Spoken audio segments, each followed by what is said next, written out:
Hello, you awful, awful people, and welcome to An Awful Lot of Running, a Doctor Who podcast.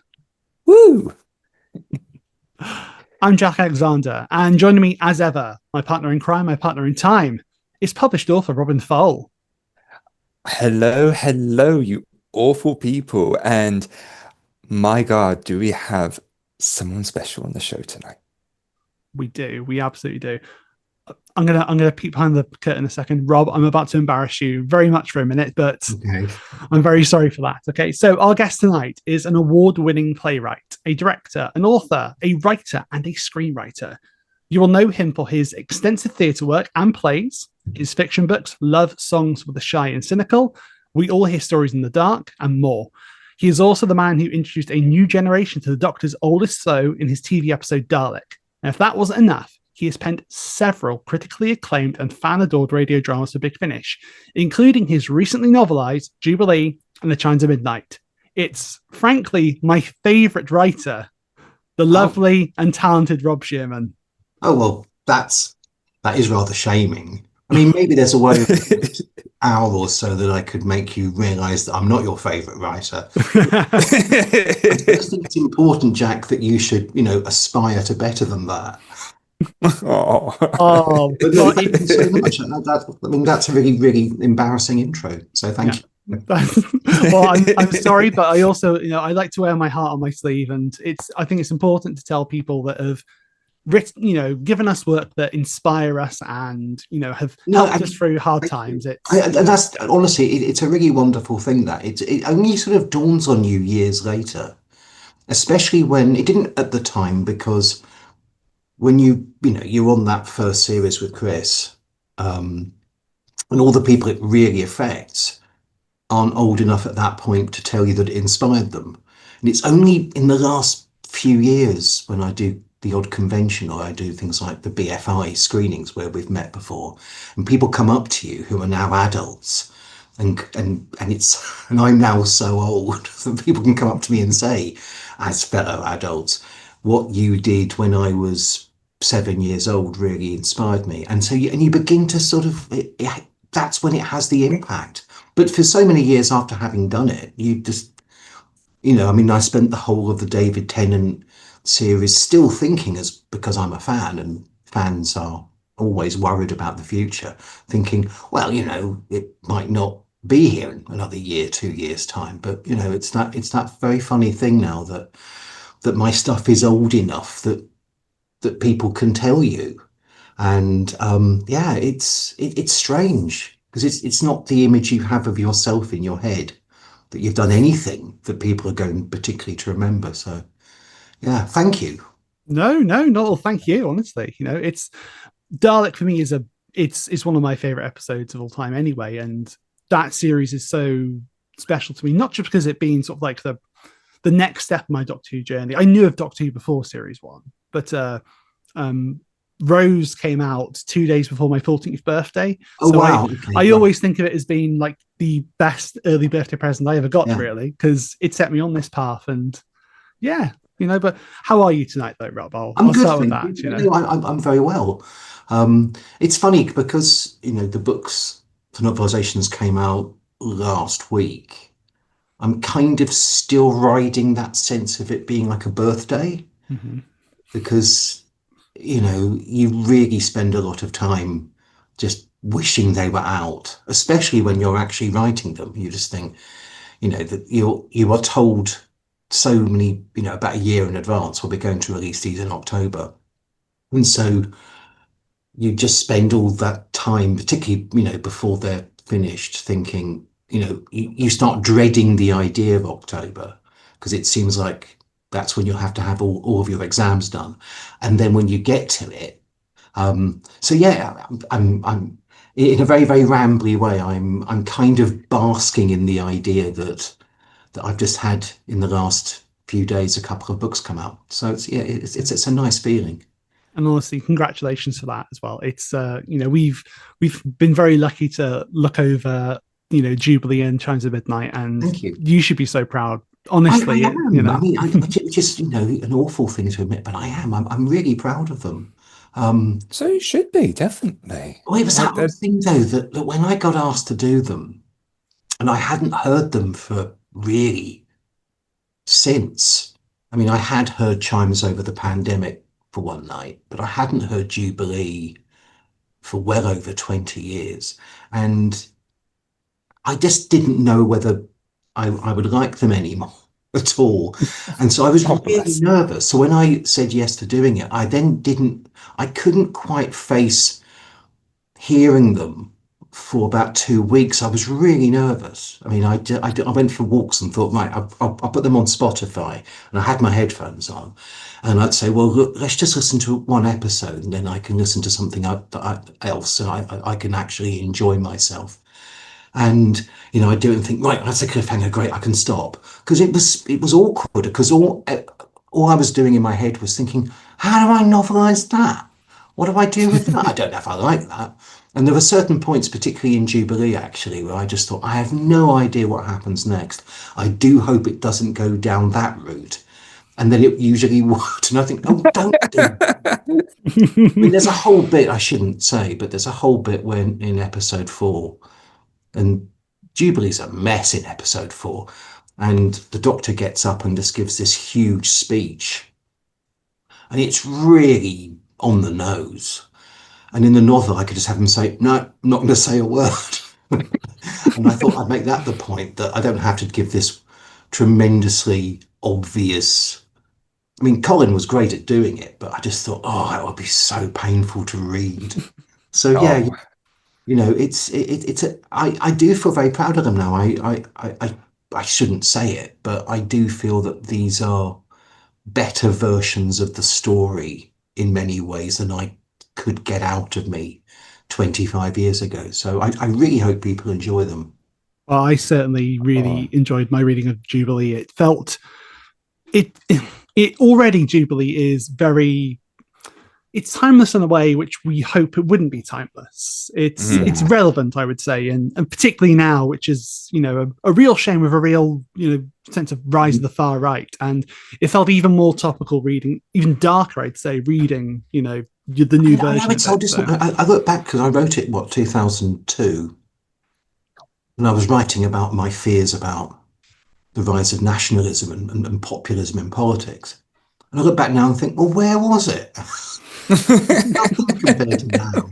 So I look back now and just think, well, that seems rather alarmist. Whereas now I just think, no, well, that is everything that we're dealing with. But in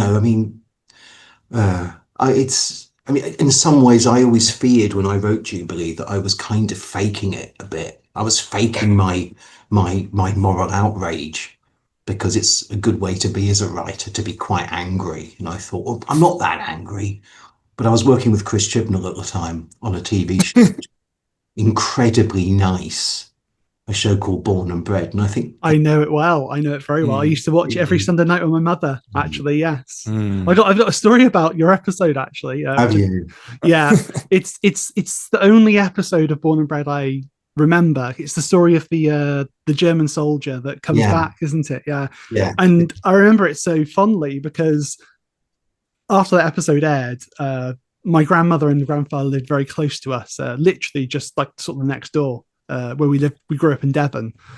And I remember going up to my grand's house the next day and her telling me a story about how that, not particularly that part of the story happened, but a German plane came down during the war, and she was just a girl at the time. And she remembers seeing the pilot being taken through the middle of this village, little village called Kenton in Devon, and her feeling sorry for him because he had lost one of his shoes or something, and he was being dragged through as a prisoner. And so that story of your episode where the German pilot who comes back, I was like, it had that connection for me. So it was very good. I did feel at the time I didn't again, it was my first TV episode of anything. I mean, what was funny about that, Born and Bred, I won't go too much about Born and Bred because no one cares, but it was set in the That's why we pull the wool out under the. Oh no, this is a Born and Bred podcast, by the way. It was set in a 1950s village, populated by lots of very familiar and well-loved character actors.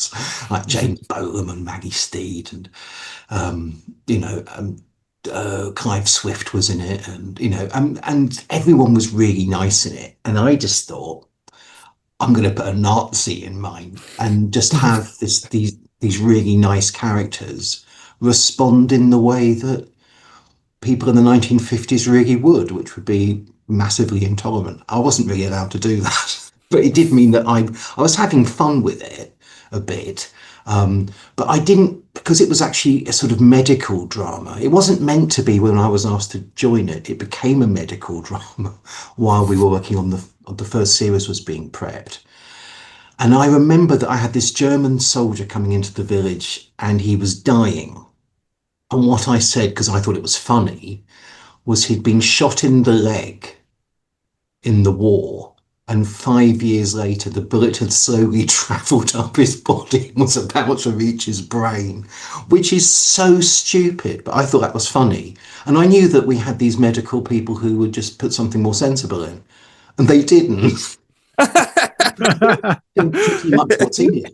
And I remember watching it come out thinking, no. And then he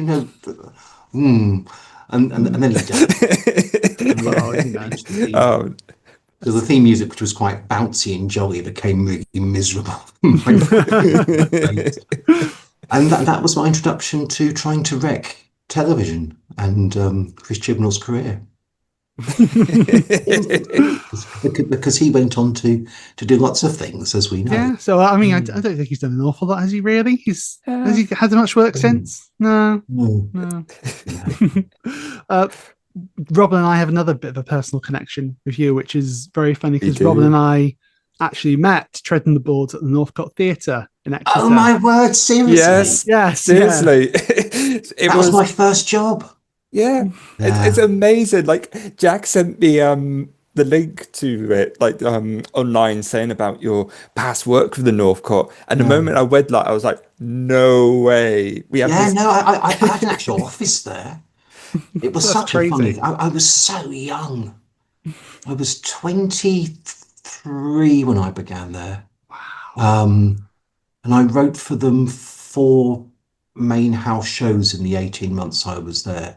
And I was resident writer, which was great. And it meant that, I was also trying to coordinate, according to my Arts Council job, script writing initiatives in the southwest of England.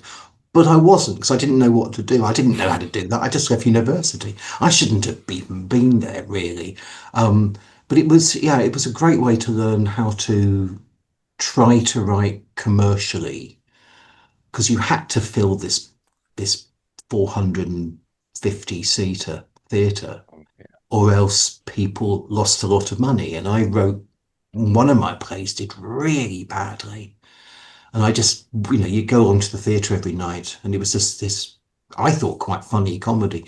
But you'd be watching the theatre just hemorrhage money every day because I hadn't written it well enough, and people weren't really enjoying it very much. So you learn quite quickly that you have to try and get people to want to enjoy your stuff.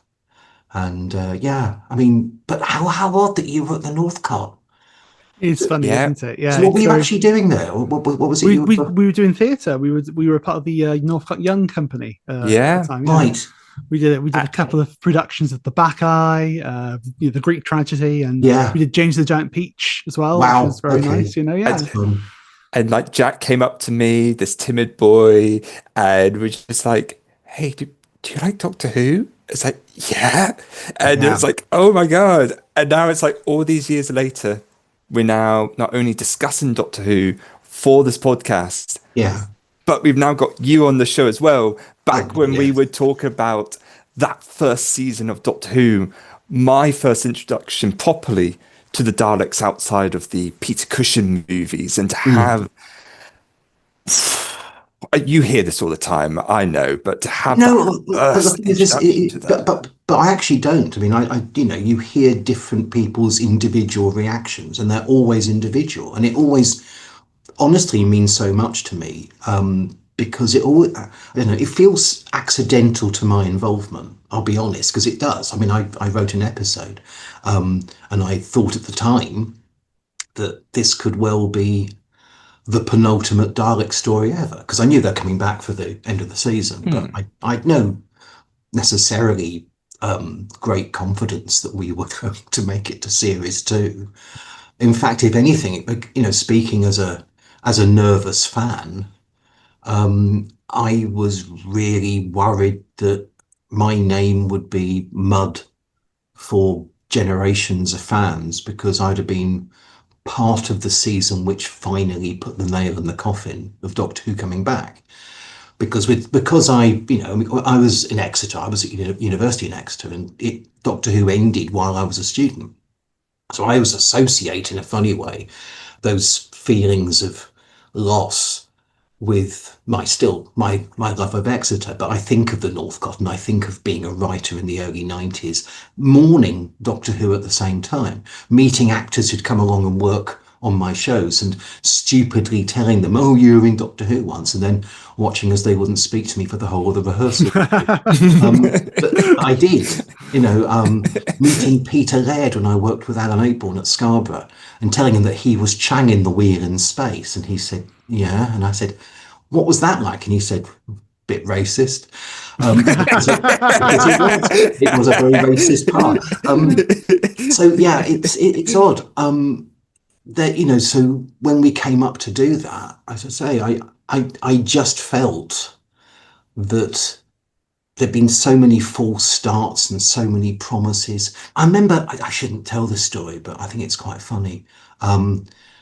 It may not even be true, because so many of my stories now I think are true. But you. Go on, lay it on us. Those are the best ones. Yeah. I remember going to a convention in 2004, and it was a time when I'd been announced as doing the new series, but I hadn't obviously finished writing it, because the drafts and the draft. But I was on it, and Paul Cornell was there with me as well, and we were at this convention, and Lara Ward was really angry with us because she assumed, I think very sweetly, that we were just another couple of people coming along and talking up, doing new Doctor Who, and it wasn't going to happen because it never did, and we were leading people on. And I remember her saying to me, if it's coming back, who's the Doctor? And I said, I don't know. She said, exactly. And I said, I just don't know yet. I'm just writing it. So I promise it's happening. She said, it won't be happening.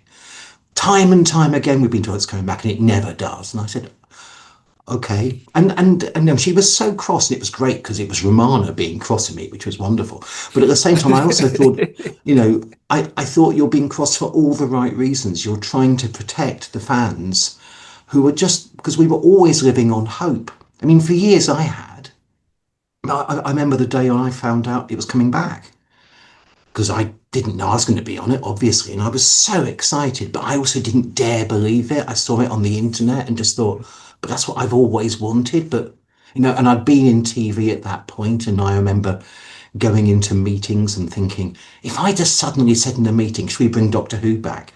Will I get thrown out of the building? I think I would have. It's funny, isn't it? Because I can only imagine what it was like at that time as a fan during the Wilderness years. But yeah, I think particularly now, as fans of Doctor Who, we live in this sort of perpetual state of fear and worry that it's going to be taken away from us again. Which absolutely, Which I always say it's not going to be, because even if it's not on the TV, we've got books and comics and. I've put my foot in it recently, which I will happily hold my hands up about. There's been an interview with me in Doctor Who magazine, which came out a few days ago. And I say in it, Doctor Who's never been as dead as it is now. And I really don't mean that it's dead. All I meant by saying that is that narratively, it's the first time in the show's history where, we've actually reached a full stop. We don't know what's happening next. There isn't an incumbent Doctor. So anything that we do in terms of storytelling will have to be past Doctors possibly for a few years. That's who I meant. But at the same time, I honestly believe that Doctor Who will never now die. I think it's going to come back. And there's so many good reasons why it will come back as well. One of the things that it only dawns on you when you're doing it retrospectively, as I say to you about, you're talking to me about the fact that you were, that Dalek was part of your childhood and such a big thing. You begin to realize, and everyone working on the show does realize this now, that it's the only thing that you're going to do which is going to outlive you. And almost all television isn't made for posterity because you can't rely upon that. And so any show that you see that is huge at the moment on TV, there's no guarantee people will remember what that is in 5 years' time or be watching it in 5 years' time. Things that on the Radio Times cover will be big for the time being, but there's no, 10, a few years down the road, they might have vanished. Whereas we know that Doctor Who, because we've seen what happens, we know that any Doctor Who that is broadcast now will be being watched in 10, 20, 30, 50 years' time. There'll be screenings at the BFI. I mean, the fact that you can go to the BFI and watch animated versions of episodes that everybody working on it at the time would never have believed would ever get that love and attention, because that would be crazy to them. So when people worry about ratings, which of course, as fans, we're always geared to do, but we can't know the ratings. I mean, most of the people who will watch the reality war haven't been born yet. I mean, we're going to have millions upon millions of people seeing it after my death. Dalek, I hope, will carry on just being watched by, I hope Dalek's biggest fans haven't been born yet. And the fact is that there's no television program which will say that normally, because the actual window in which you can watch things and where they feel relevant just begins to die. But we can go upstairs now and watch The Mind of Evil, and Mind of Evil is being watched now by more people since it was broadcast than it was at the time. People will moan about the bad ratings of things like Battlefield getting 3.1 million or something. How many people have seen Battlefield now, though? I mean, and around the world. So it's very rare to do a drama series where, although people worry about ratings, really, who cares? We're going to have millions upon millions of people seeing all of this over the next few years, because Doctor Who is magic. Doctor Who is the only magical show that can do that. I mean, I suppose you could argue Star Trek can and other, but I'm talking about stuff that I might ever get to work on. Well, it must be a dream come true when it is writing for Doctor Who, because to be able to give in that smorgasbord of, hey, write for the past, present, future, have all these different monsters, or come up with something entirely different, and you can have your toy box. You can play with these toys, which is how me and Jack have always described it. The show here. I would see it as a sandbox, or that's how I always feel in that way. That's what it was like to do. That you're coming in to something that everybody is going to be able to play with after you've got up and left, and that's part of the joy of it. Is you never own it for very long. I mean, if you're a showrunner, you still are handing it over to somebody else at some point, and that's, I think, the magic of it. Is that you have your time playing in the sand, and then if you're a fan, as I am, and as actually, let's face it, everybody who's worked on the show pretty much in the last 20 years is, you have the joy of watching it afterwards. You think, well, I did my stint. My stint was quite short. Other people's have been rather longer. But you then go on and you still care, and you still love it. And I still go and buy the Blu-rays, and I just happen to have written one episode once. But yeah, I mean, it is extraordinary. And it's also extraordinary because you just think, one of the nice things is that because the show is in constant evolution, I rather love the fact that Dalek is an episode that you wouldn't have broadcast 1 or 2 seasons later. And it would never fit, because almost no Doctor Who really fits except the time when it's made. It's constantly changing. And by the time you see something going out, it's usually evolved away from it with what they're currently filming. So everything in Doctor Who is kind of so immediate that it's already out of date with what people are already preparing for the show. It's actually one of the reasons why it always feels quite funny when people moan about the state of the show, because I always think they've already changed it without you knowing. I mean, and because that would be one of the things that, you know, I think one of the spoiler things about having worked on the show is that, you know, all of your mates now work on the show. So you get to know, you know, you're watching a season thinking, I know you're not doing all this sort of thing next year because you've already corrected this. Mhm. I mean, you meet up with Stephen when he was doing his seasons, and he'd be telling you the things he was planning for the year afterwards, and you knew that already what he was now doing he'd moved away from. And so I mean, I find that evolution so exciting. Oh, totally. Yeah, totally. Really, I think it is to see that sort of, you know, the springboard of it, you know, particularly, you know, I think, no, I don't think anyone particularly loves all eras of Doctor Who or all parts of Doctor Who. And I always think, well, like you're saying there, you know, well, wait around 5 minutes. You know, if you don't like this part, see what the next part is. Yeah. You know? And I don't know. I mean, actually, I think I do a bit.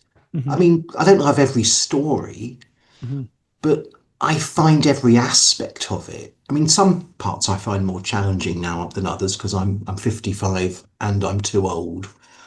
But that's also part of the fun of it, is that if I'm watching, I don't know, a Shooty Gatwa episode and I don't quite get it, part of me thinks, well, good. I'm not sure I should be getting it. I mean, because, you know, at a certain point at which you just feel, I think this ought to now be moving at a speed I don't understand, because my pace is from 1982. I mean, I want things to be like Earthshock, which I remember at the time feeling was ferociously fast, and of course it isn't. Or The Ark in Space, which, you know, when I became a fan, seemed quite slow to me because I've been an 80s fan. But it is that sort of thing that I just feel that there isn't a part of the show that I don't love. And partly because it's still Doctor Who and it's still got a TARDIS in it. If it's got a TARDIS in it, then I'm going to love it anyway. I mean, you can't. I mean, that almost makes it sort of, for me, perfect television, because you've got a blue police box in it. I mean, it may not be my favourite episode, but I still love them. Mm-hmm. I don't like all of them, but I still love every single one. Yeah. I think, you know, despite what I said, I'd agree with that actually. Yeah, personally as well, you know. So yeah, it's funny actually, because you've heard a bit about our Doctor Who origins, as it were. But, you know, before we come back to, because I really do want to focus on Jubilee and, you know, Chimes of Midnight. sure. How did you first come to Doctor Who? What's your earliest memories of it? I mean, yeah, because I avoided it for so many years. I was really scared of it. I think it was Tom Baker's face that put me off, and it was the theme music, and it was the time tunnel. It was the Tom, because it was this is the 70s we're talking about. And my sister, who's younger than me but much braver than me in every way, would watch it a bit.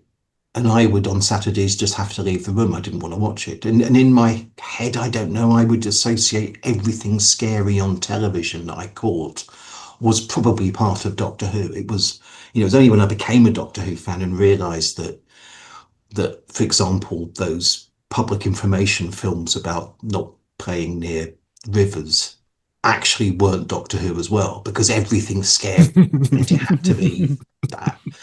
And I only got into it, strangely, because somebody at school told me that Douglas Adams not only had written for it, but he wrote all of it under a pseudonym.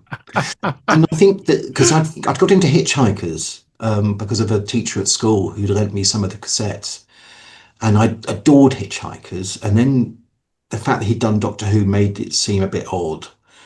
And then someone, you know, because someone said, well, I know he writes under the name David Agnew, so he'd obviously written Invasion of Time, he said to me, but I think he wrote all the others. So I began reading the targets, and I bought Image of the Fendal because it has the crappiest cover, so I knew I couldn't be scared of it.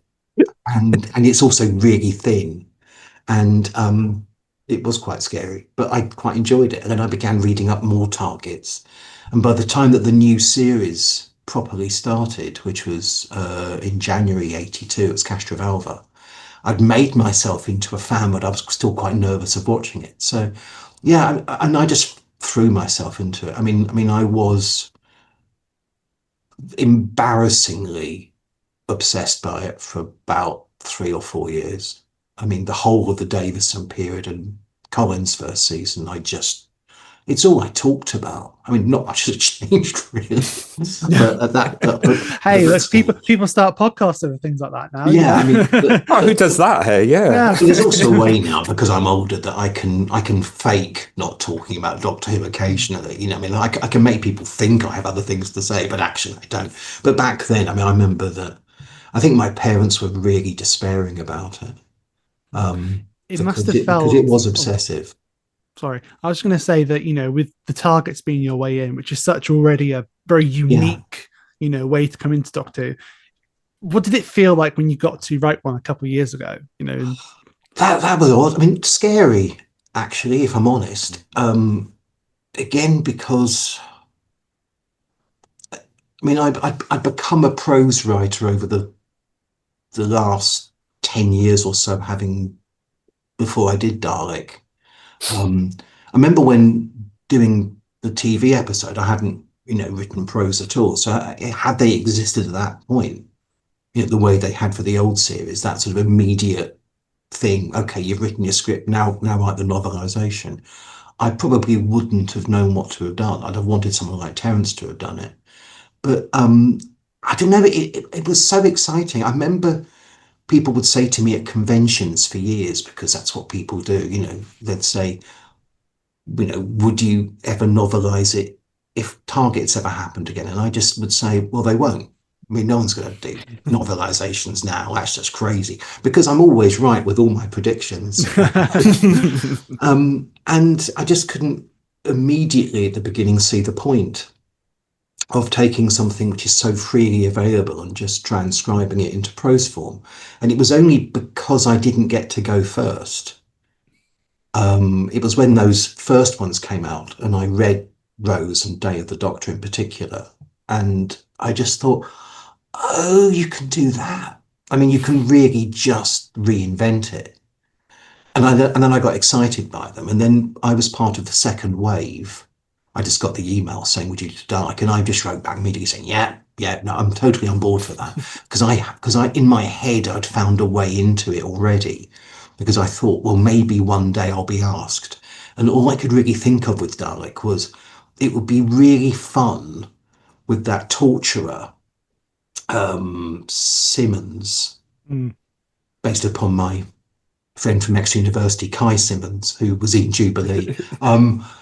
And he gets his head crushed. And I thought it would be really fun in a sort of Malcolm Hulk-like way to give him a backstory that as a torturer, he only can stop his head hurting when he's torturing things. He's got a constant headache, but he only relieves it if he's being brutal to, starts with small animals when he's a kid, and it just becomes this thing. And the moment of him being crushed, he gets his headache totally relieved because his head goes like that. And I thought that was funny. And I thought, well, for that reason alone, I can write the novelisation. And then it just spiraled into this thing. I'm not sure it quite works, Dalek. I shouldn't say that. I think, it's one of my favourite episodes. Well, Robin same. The Target, I sat there and read it in an afternoon from cover to cover. I was quite proud of it. Thank you. It doesn't have much of the Doctor in it. That's the problem. I think the difficulty was that because I write so many short stories, and that's a great passion. I love writing my silly short stories. That I thought, well, it's going to be very hard to take a 45-minute episode, which is also so claustrophobic and is kind of real time. Once the Dalek gets out, you just run away from it for the whole episode. That's it. You can't really put much more story in because you're still having people run to the top of a, underground base. So I thought, I know how to make it richer, is I'll give quirky, interesting backstories. I was kind of inspired by Lost, the TV show Lost, where you'd suddenly be meeting someone at a beach, and then you'd find that the interesting things were, oh no, they're not quite what you think, and they've got these really weird stories behind them. And I wanted every story to be a surprise and to have something to do with Daleks or a Dalek theme in it. And I did feel after it came out and I began reading the Amazon reviews and people were saying, well, where's the Doctor in it? And where's Rose? I think, oh yeah, I didn't really remember them. And I thought, okay, well, that's my one-off, and it's the best I could do with that particular story.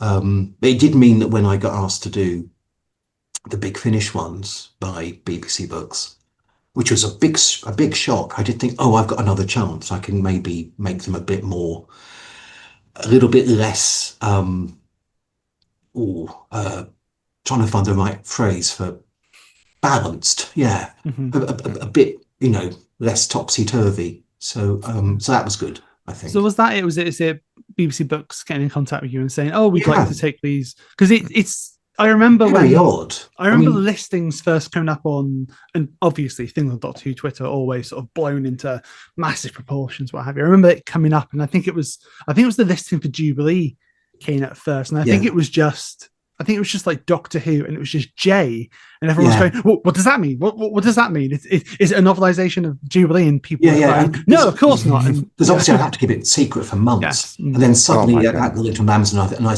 came to see Janie, my wife, and said, I think it's about to be leaked because of that. People are working it out. And, oh, no. And I knew I'd obviously got both of them. And Chimes was a bit more hidden. But yeah, yes, it was odd. I mean, I was so surprised by it. I mean, I've never heard, this sounds like a moan. It's not a moan, it's just a fact. I've never spoken to Big Finish about it at all. I've never had an email from Big Finish that they were even happening. I went to the Big Finish big birthday party while I was writing Jubilee, and I saw Nick Briggs, very old friend, and he said, oh, so anyway, what are you up to? I said, well, you know what I'm up to, don't you? And he said, what? And I said, well, I'm writing a novel of Jubilee. He said, oh yeah. And he said, oh yeah, I think I'm aware of that. But he said, but that's not us. And I said, no, I know, it's Penguin. And he said, yeah, that's not us. I said, no, I know. That's a strange thing that, the fact that BBC Books came to me, it was very sweet. I remember the email, I might be wrong, again, I might be making this up now, but the email seemed to say in the email, hello, we'd like to approach you about novelising Jubilee. I'm not sure that you're aware that you wrote that. And I wrote and said, oh no, I am. And I wrote back, because it was the only one I was being asked to do at that point. And I said, I'm a little bit concerned by Jubilee though, because it's kind of just another lone Dalek story, and I've just done that. And they're very different stories, but I do know exactly how fans are going to respond, which is they'll just say, he just can't stop writing the same story. And I said, it's also quite violent.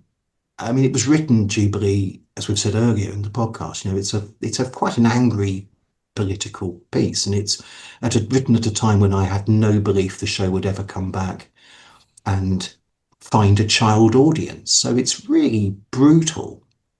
And I spoke to Steve Cole, who was my editor, over email about it, and he said, yeah, I think we're going to have to lose any decapitations and any, dwarf brutality. And I said, I'm well ahead of you. I don't frankly want to do those things anyway, because that was the funny thing I found when I was working on it, is that tonally they no longer fitted. The stuff I was doing for Jubilee and the way I wanted to write Jubilee, that sort of graphic cartoon viciousness no longer seemed to be very real, and I didn't want that anymore. I wanted it to feel like it was coming from a subtler place. So yeah, I mean, so I just, sorry, I'm rambling, but I said to Steve, maybe we could suggest Chimes of Midnight instead. He said, I think that's a good idea. He came back to me and said, well, they'd now like Chimes as well. You're playing the long game, aren't you? You're getting 2 deals right there. Steve, actually, I think was quite worried about it. I mean, Steve wrote to me and said, is there any way we could, that you could do 2? I mean, you're not going to want to do 2. And I thought, actually, that's even more attractive. In a funny way, it felt to my ego, which is obviously massive. I just thought it would be quite exciting that there's a whole new range and I get to write both of them before possibly destroying the whole idea. I mean, there's no guarantee there'll be any others, but I did think how wonderful that I get to steal the entire limelight and do 2 novelizations of my big finishes. So yeah, I had to go back and do Jubilee, and I was actually more nervous of Chimes anyway, because I knew that there was room in Jubilee to do something quite different and to expand it, but also to reinvent it and try and make it a better thing than I think I wrote at the time. But Chimes is quite good, I think. When I heard I'd say that. I'd hazard to say that Chimes is pretty good. Yeah. I mean, again, it feels it's nothing. It feels arrogant to say that that something you wrote was good, but it's also odd because I don't remember really writing Chimes. It was 25 years ago. I think I wrote 25 years ago next month. I worked out today on a walk before doing this podcast, and so it doesn't feel like it was me anyway. That was a different, younger, thinner, less grey Rob who wrote that, and so I can be proud of it, but I also don't really think it was me. So, but coming to it, I just thought I just worry that I'll make it worse. So I was trying to find a way into Chimes that felt far from it. It is wonderful. Yeah, I mean, it's quite different Chimes, I think, now to the audio, although most of the audio is in there, but it was trying to find a way of. It's trying to do that ghost story thing, which the audio doesn't really do that much. And I shouldn't say it, but I did. I saw someone, I'm not going to out them, on social media because I mentioned in the mag that I changed the culprit, which I have a bit. I mean, it's kind of still the same, but there's more to it. And he just said, I'm not going to buy them now because what's the point if he's just going to come in and just change everything? But actually, as you're writing it, you keep thinking, I just want to keep the people who enjoy Chimes still surprised by it. I want to keep on thinking as you're writing it that there's a reason for them to turn the page, and it's going to make them go, oh, that's not. I think it's very unfair as well to say there's no point in buying it based on that, because I am seriously not blaming that guy. I mean, it's perfectly right. I mean, that's a very valid reaction, and I'm glad he got to save his money if he's going to be annoyed about it. Because I remember when I was buying novelizations when I was 12, 13, 14, I used to get slightly annoyed if they weren't doing what I knew they did on the TV. I remember buying Earthshock, the Ian Marter novelization, and I loved Earthshock because I was the right age. I was 12. It was my first full season. It had the Sidemen in it, and I wanted to see how he would do those bits, and he didn't do them the same way. And I thought, what's all that? What are you doing that for? And actually, of course, I now recognize it's far more interesting he doesn't do that. But at the time, I thought that kind of sort of, I think, knocked my ADHD like brain a bit. I didn't like it. And so I fully understand why people would come into the novelizations of anything now and just say, well, don't muck it about. I mean, I remember with Dalek, somebody wrote to me actually saying you could get this changed after publication. You've changed a few of the lines and I prefer them the way they were, and it was better the way they were, and so put them back. And I thought, I changed them deliberately. This way instead this time. There is a certain thing also where you just feel, you have got both. It's kind of fun to feel that people could enjoy them alongside each other. And it comes out of loving Hitchhikers when I was young. Douglas Adams never told the story the same way. Oh, he told it over and over and over again and kept on finding ways to annoy us if we wanted to make it consistent. And I think that's kind of fun. So, yeah. So Chimes was difficult because I still had to keep it really claustrophobic, but I really wanted an awful lot of extra visual stuff going on, like the turkey. I'm very fond of the turkey. The Oh turkey comes back yes. to life and starts running up and down the walls and spraying its sage and onion stuffing in it. And I just think, yeah, you can't do that on audio. So that's No, quite fun. it's funny, isn't it? Because I think that the original Chimes work so well because it is audio, and I think as a medium, it really excels in Thank in it, you. Yeah. and I think in a similar way that Scherzo as well is obviously written for the medium, Yeah. Yeah. I and mean, in I Scherzo would, don't know what that would ever I work think as that would a be a hard novelization. yes, yeah, And actually, I do have an idea. If anyone have, if the BBC ever want to say, okay, let's do some more, I do have a way in which I think you could do scherzo or scherzo. I wow, don't know how to pronounce it either. yeah, No one ever does. But yeah, but in some ways, I also wanted Chimes to be able to do the job of scherzo, yeah, scherzo, however it's pronounced, however it is, because yeah. I thought there's a good chance I'll never get there. Mhm. But yeah, I mean, but yeah, I mean, that's a story which was designed to be. It's all about music and about sound, and it's really wanting it to be that it could only work in that medium. And chimes, I think. I mean, over the years, people have asked me many times whether I could do chimes as a theatre piece, and I suppose you could because I wrote chimes so quickly. I relied upon all my stage stuff. I mean, it was really fast. I mean, I've told the story so often now, but it's not an exaggeration. I really had to write chimes in a week, and I was writing an episode one on Monday, took a day off on Tuesday, episode two Wednesday, took a day off on Thursday, episode three on Friday.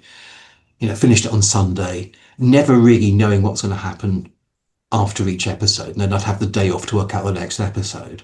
And I was having to, because it was so fast, I was writing at the time a script for Alan Ayckbourn as well. I just made it into I made it very, very, only a few rooms and a small cast. And I just relied upon the idea that this wasn't very expansive at all. It felt a bit of a cheat, but I think it probably works in its favour a bit. And also, Yeah. it's that funny thing. I find it quite hard to hear radio a lot because I've got aphantasia, which is not an illness and it's not bad, but I have no visual memory. I have no pictures in my head. So when I hear radio, what I see is blackness and words a bit, but I don't really see pictures, which means that I try when I do radio to make things as visually simple for me as possible. So I like to know what's going on in a room. I like it to be, okay, you've got a few rooms here and here are the cast, and now you haven't got to worry about what's going on. Because otherwise I get easily thrown. I mean, I listen to a lot of Big Finish at the moment, and some of them are great, but some of them I really have to go back and listen to again and again because I just can't, it's not their fault. I just can't do action. And a lot of Big Finish are full of action, and I just think, no idea what's going on there. It's I just a find that bunch of sometimes little. personally as well. I think Robin, you're about to say something similar, aren't you? Yeah. Sorry, I was actually about to say that this actually like validates why you would have a target novelization of these stories because there's many people who can't do that. well, So that's to yes, be it's able to true. have that, and I actually wanted to say that while there is a complete validation, going back a little bit to someone saying, "Oh, you've changed it," I'm not interested in this anymore. Actually, if you look at Chimes and it being the very basis of it is a mystery. You look at Yeah, all yeah, the yeah, different yeah. adaptations of all of Agatha Christie's works and the like, and how whether it's stage play, whether it's audio, whether it's video games now, all these different mediums, you can tell it in so many different ways each time and still keep the essence But while making you want to come back to it. it's part of my problem as a writer as well.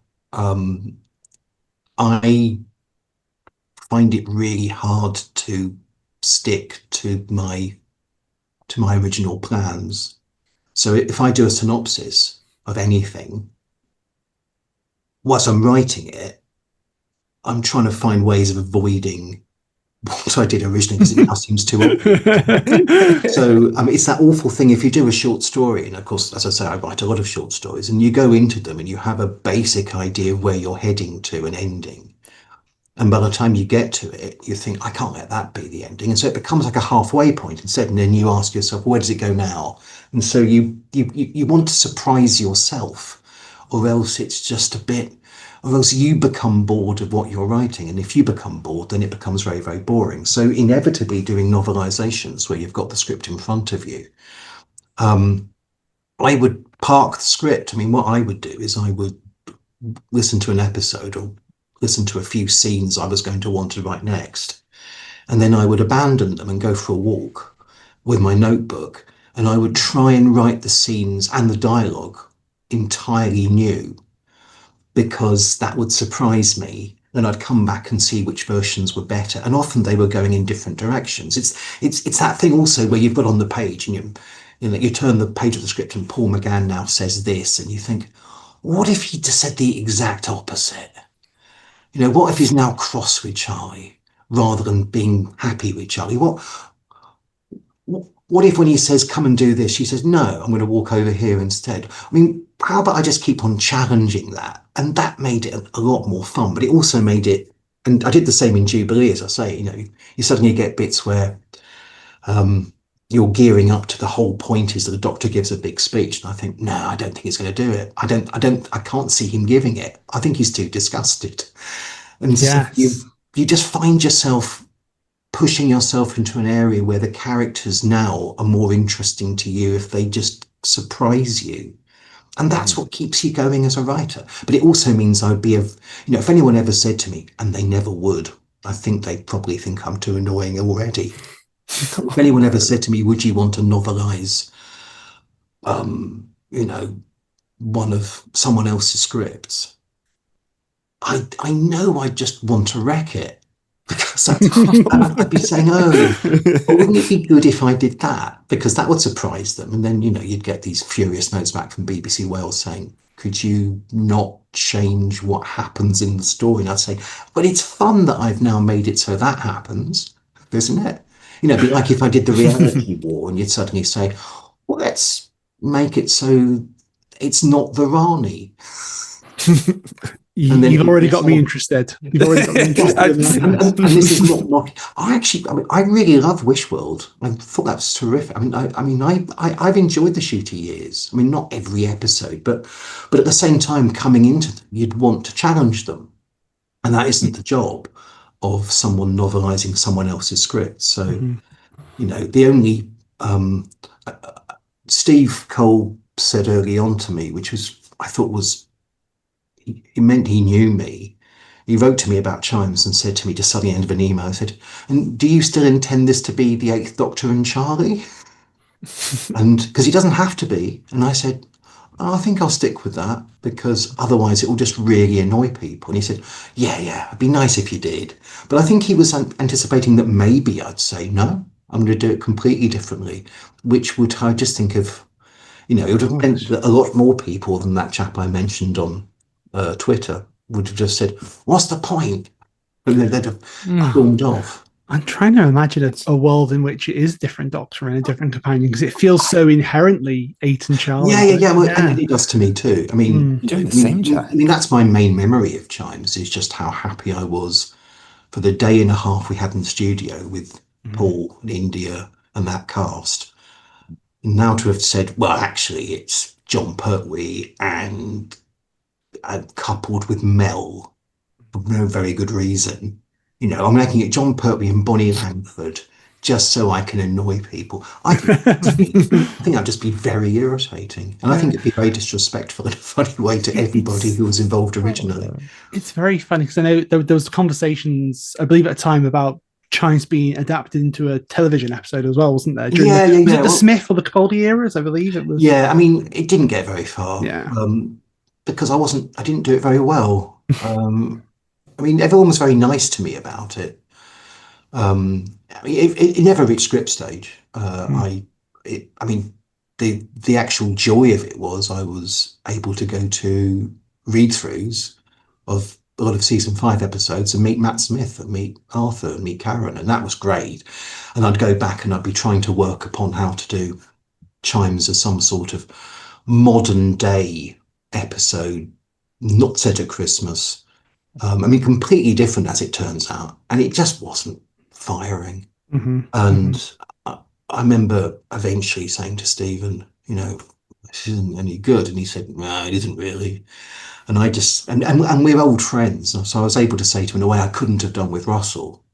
I could say, should I just go? And he said, if you want. And I said, I think I might go back to writing some short stories. He said, okay. It was very amiable. It really was. It was strange.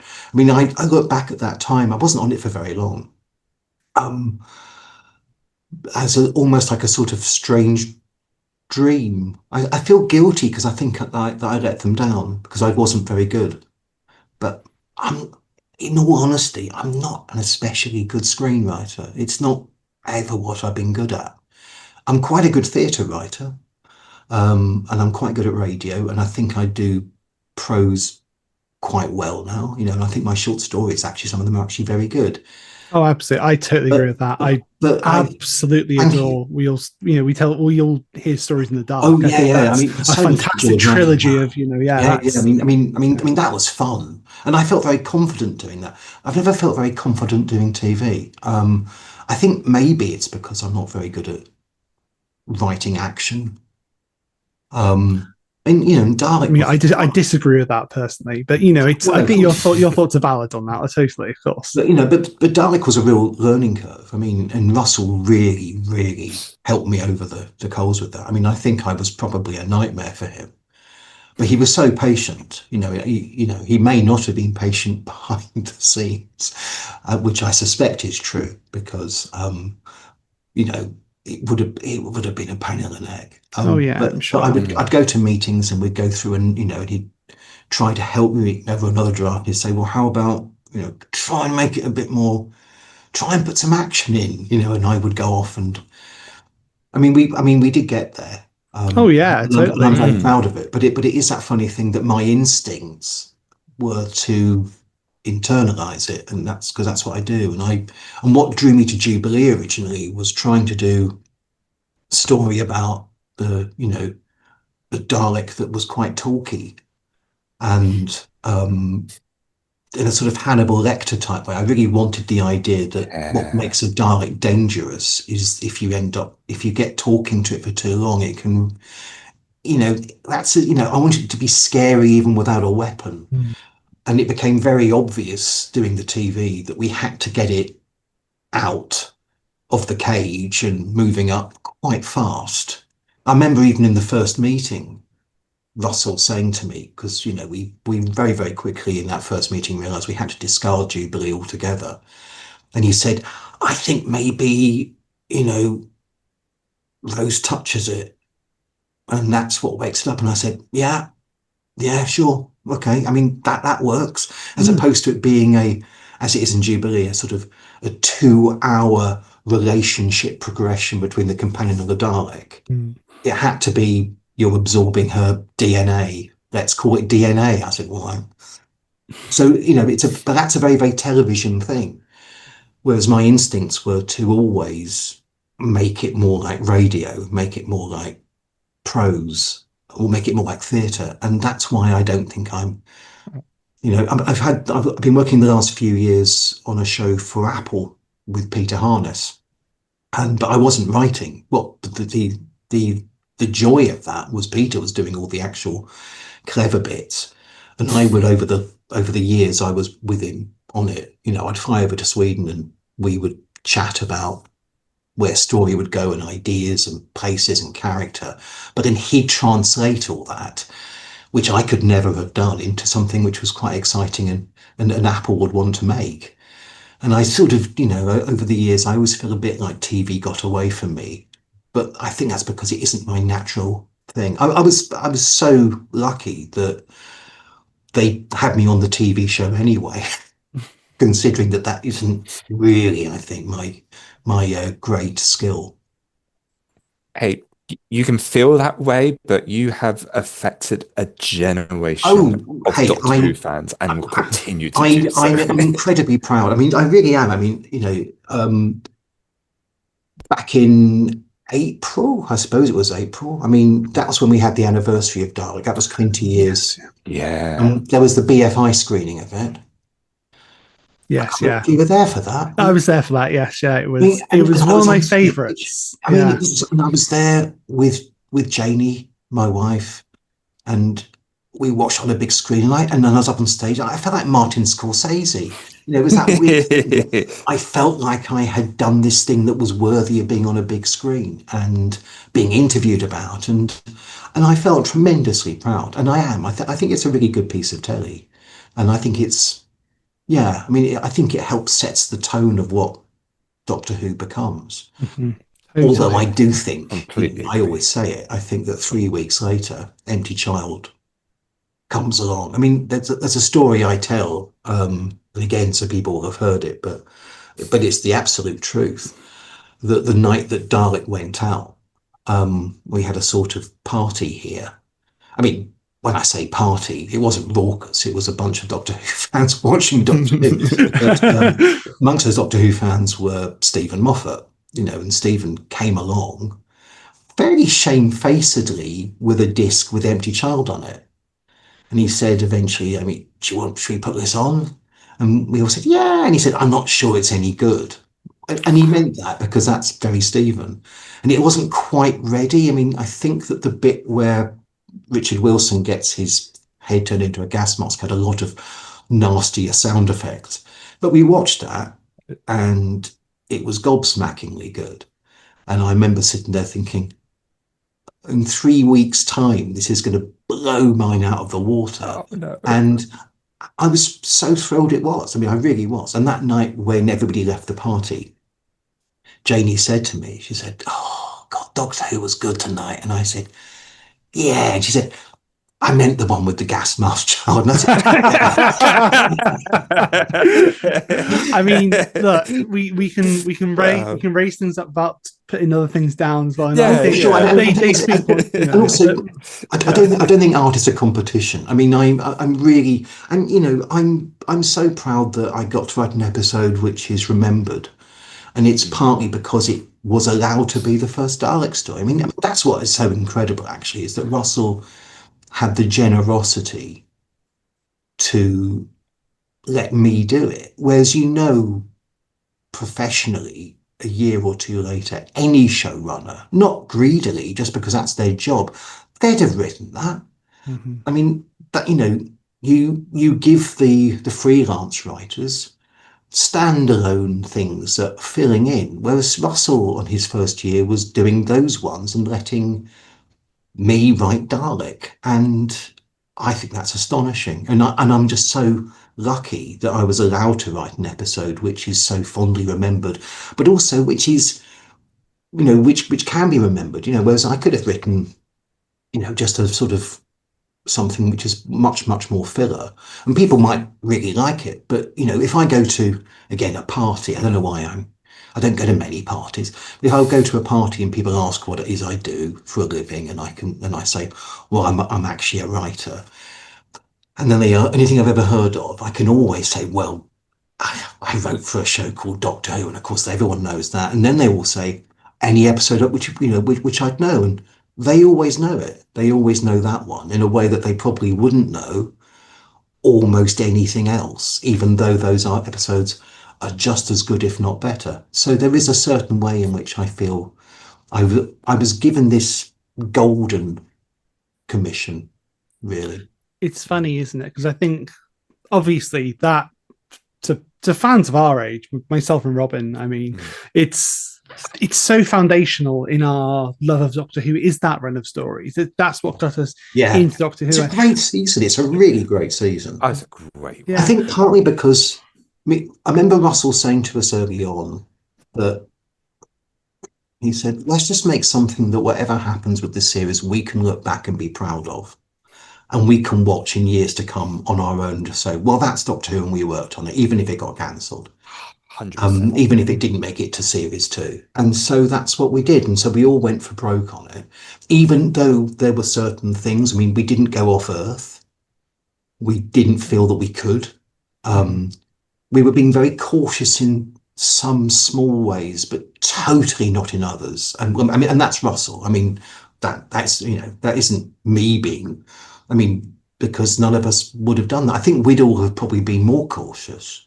I think, you know, I remember the When End of the World was our second episode, and it was written after Eggins of London. So getting that and just thinking, are we really doing that for week 2? Aren't we going to lose all the audience? And being quite worried about it. But I think, you know, Russell knew what he was doing. And it was that funny thing also that genuinely you never felt for a long time while we were doing series 1 that the BBC necessarily wanted it very much.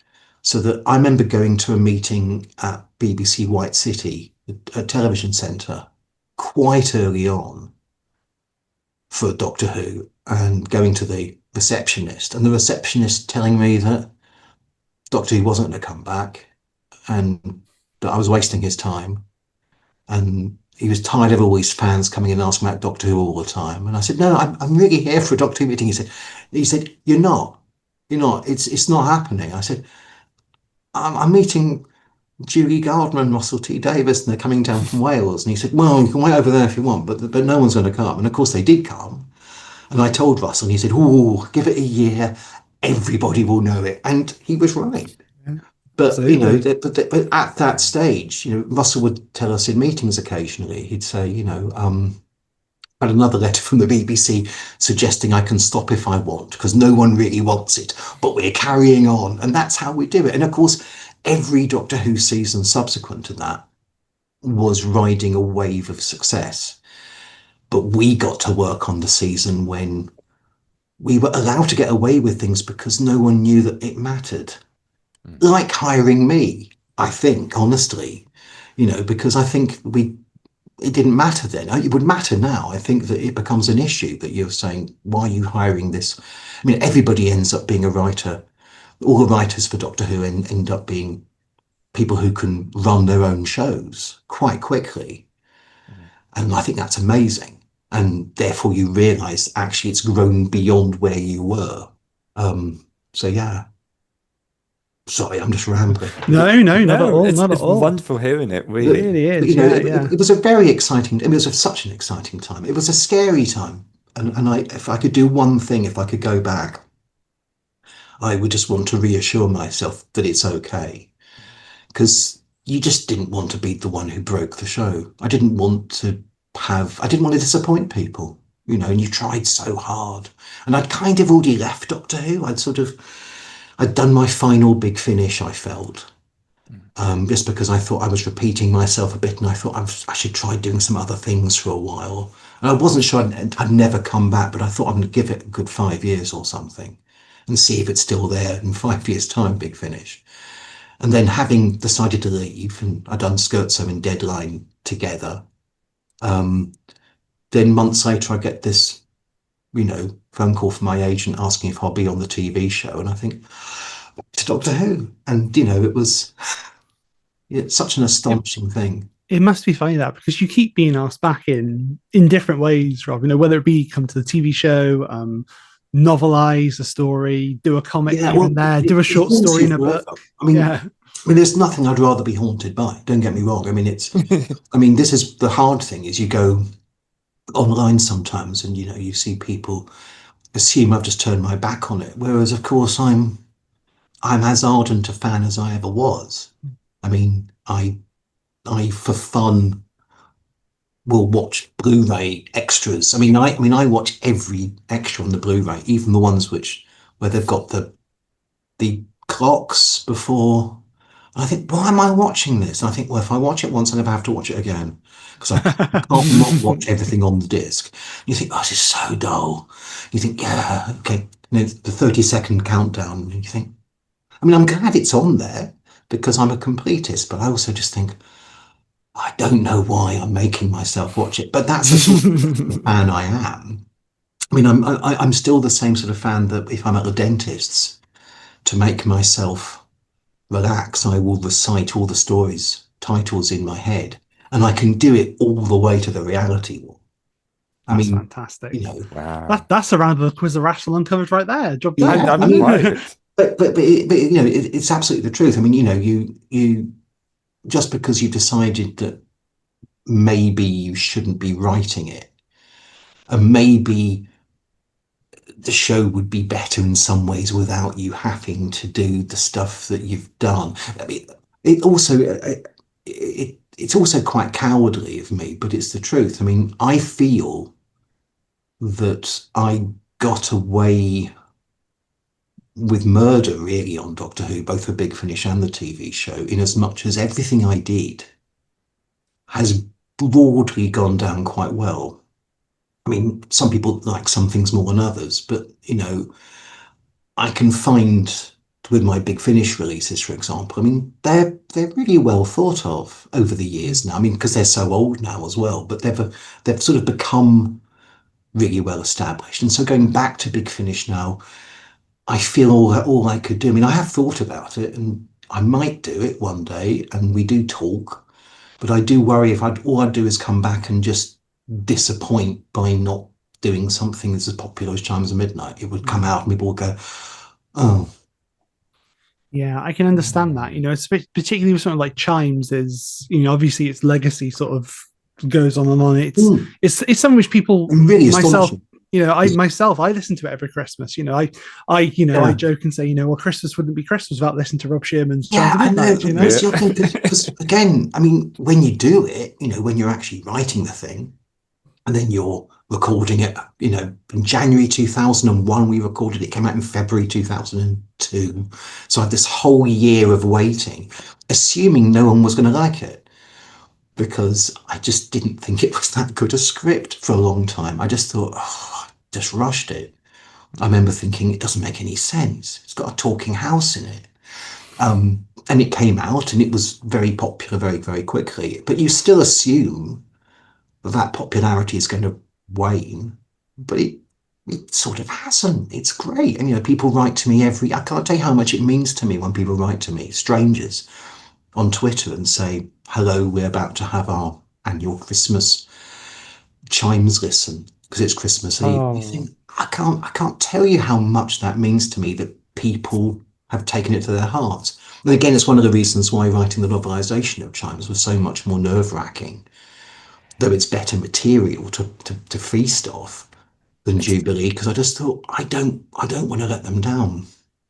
When I do worry that you're going to, there will be people who will say, well, I liked what it was, but I don't like this. And but yeah, Chimes is an odd one. I mean, I remember giving it to Janie to read the script back in 2000, and I couldn't be in the room with her when she read it because I didn't want to see whether she didn't like it or not, and I had to leave the room. And I kept having to come into the room and see whether she was enjoying it. And I hear her laugh occasionally. I think, oh, is she still reading it, or she now turned on the TV because she's got bored of it? And then at the end of it, she said to me, I think that's really good. And I said, really? And yeah, it's that funny thing. She's the first person to read the novelization as well. Mm-hmm. And she read it, and I did the same sort of thing. I just had to go for a little walk, and I came back home, and she was still reading it. And I go, okay, and then I'd leave again. And she liked that too. She doesn't always like my stuff. In fact, there was a short story of mine I wrote that she read on an aeroplane on holiday, and she was so angry at it. She didn't speak to me for the next few hours. We actually had checked into the hotel before she next spoke to me. She was just furious with me about some of my stuff. But she likes Chimes, so that's good. That's very good. Yeah. It's wonderful that they're so supportive like that, and they read these things for you. Like when I was getting into Big Finish for the first time, Yeah. Jack here immediately sent me a huge list of, you've got to read these, you've got to read Chimes, you've got to read Jubilee, or listen to them rather. Yeah. And when I got onto it, it's like, okay, well, I love Dalek, and this is written by the author of Dalek.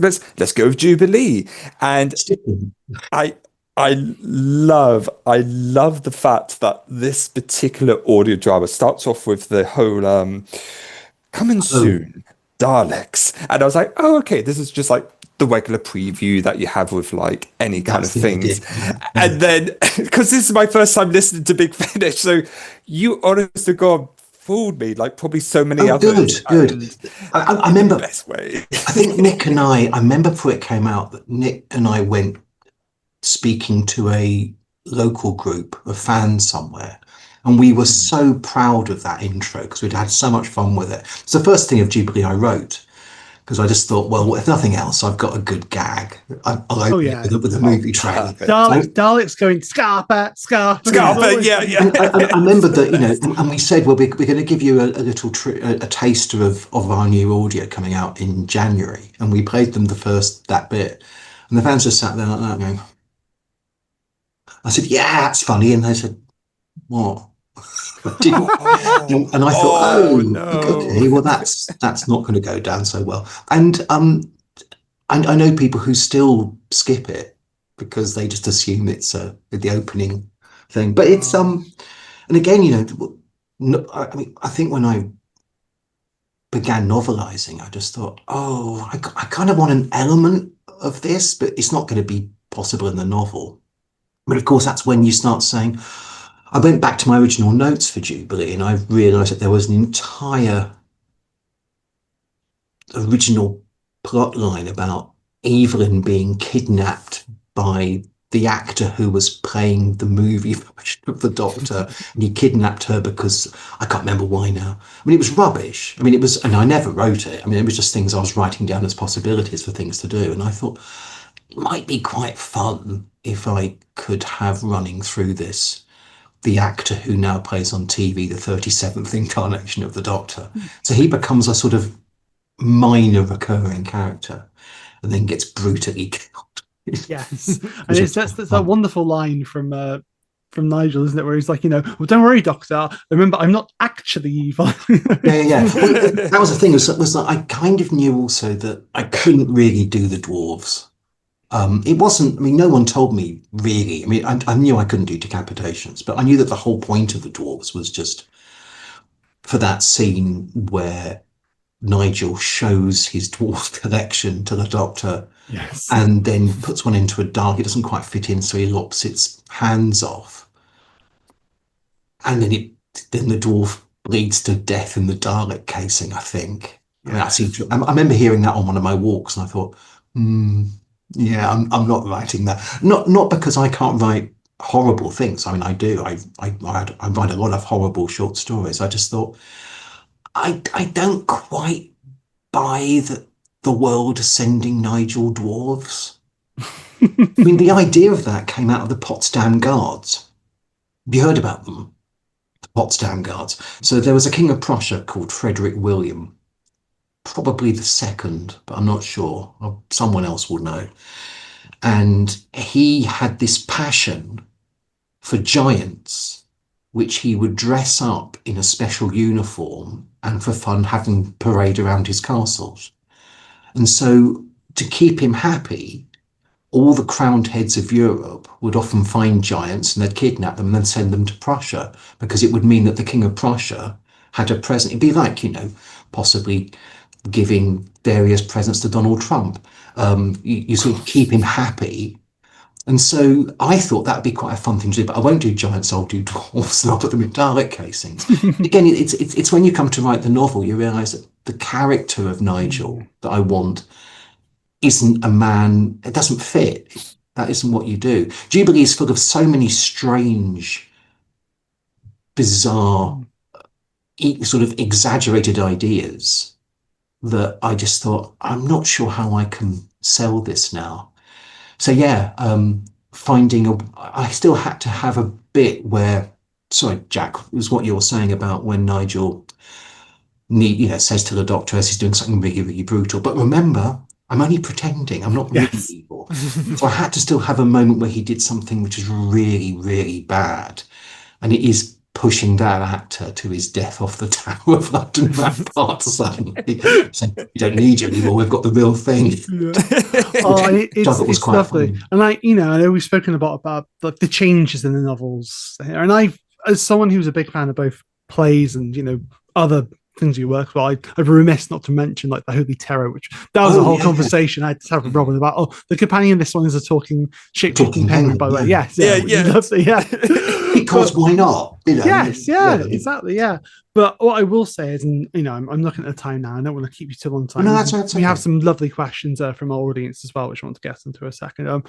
What I will ask you now is, before we go into all that, is, I feel, your publication day was only last week, so I feel amiss asking this, but at the same time, I have to say, what's next for you personally in terms of, which you mean Doctor Who terms or just generally?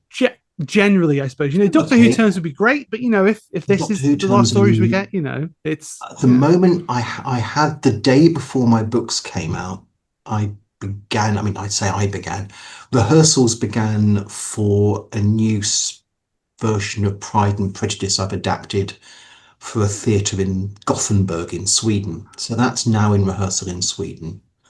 At the same time, I have an old show of mine running in Croatia at the moment. I mean, wow. I'm really good in languages I don't understand. And I'm about to start work on my first original stage play for quite a long time, which is being commissioned, and I need to deliver sometime next year. So I'm going back to the theatre a bit. That's fantastic. Which is really exciting. And I'm starting work also upon my new short story collection. Wow. Which, because it's been a while since the last one is that big. I mean, it's longer than War and Peace. I want this one to be a bit more sensible, but I want to get that out, and I want to write some more prose, and I suspect no more Doctor Who for a while, unless I'm asked. I mean, if I got an email from BBC Books again saying, "Go on then, do Holy Terror and Scherzo," I'd say, I've no idea how to do either of those. Well, I do. And Scherzo is, I'm quite, it's odd. I've become quite proud of Scherzo in recent years. I think because people do like it. But when I wrote it, I quite liked it when I wrote it, actually. It's one of those rare ones I quite enjoyed. But I remember when it came out and Big Finish collectively just said, I remember Nick Briggs will still say to me quite often, if I ask him, he'll just tell me it's really boring. And it is, for people who don't know, it is just basically 4 episodes of Paul McGann and India Fisher walking around in whiteness. There's just white. It's a big tube, and they're walking around a tube for 4 episodes talking about their feelings while dealing with a creature made out of sound that is formed from the words of love that they're saying to each other. It's very odd. And it's quite bitter. I wrote it on my honeymoon, which is no indication of how the honeymoon was actually going. But that now, because it's an experiment about sound, and because I love sound and I love ambient music and I love minimalism, and it feels very, very me, Scherzo. So the idea of, I remember when they asked to do Jubilee and Chimes, thinking those are the only 2 you could probably do. Holy Terror is very odd, and it's very, very dark. I seem to remember. It's funny, isn't it? How it starts. It starts off, Shakespearean, but it's still quite dark, but it's very funny as well. And then eventually, of course, the jokes run out, don't they? Yeah. I mean, that's pretty much what happened. I mean, it was because I thought it was my one and only Doctor Who story ever.